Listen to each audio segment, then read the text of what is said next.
कहा जाता है कि बिना तपस्या और धैर्य के कोई महान लक्ष्य हासिल नहीं किया जा सकता, और इसका सबसे अद्भुत उदाहरण मां ब्रह्मचारिणी है।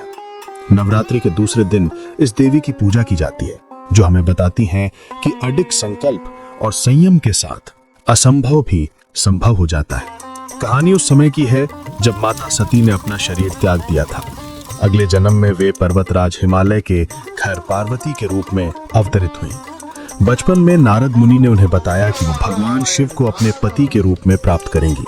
तभी से उसके मन में केवल एक संकल्प था, भगवान शिव को अपने पति के रूप में प्राप्त करना।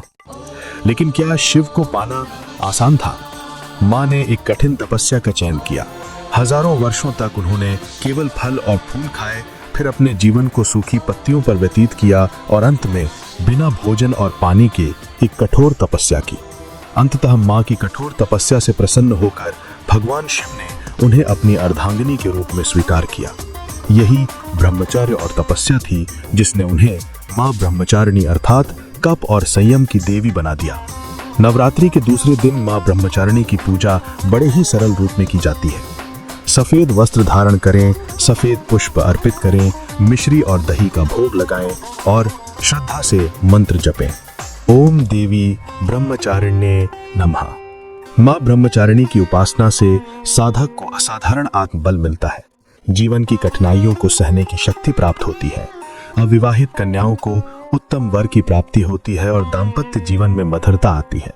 मां सिखाती हैं, धैर्य रखो, संयम रखो, विश्वास रखो, फिर असंभव भी संभव हो जाता है। जो व्यक्ति माता ब्रह्मचारिणी की पूजा करता है वो कभी भी मार्ग से भटकता नहीं।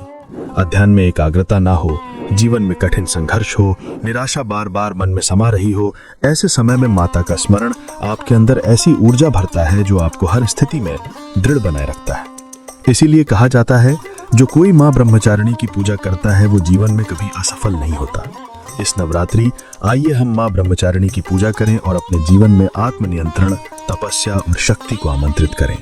यदि ये कहानी आपकी आत्मा को छू गई तो वीडियो को लाइक और शेयर करें, और हाँ, चैनल को सब्सक्राइब करना ना भूलें, क्योंकि ये मां का आशीर्वाद है।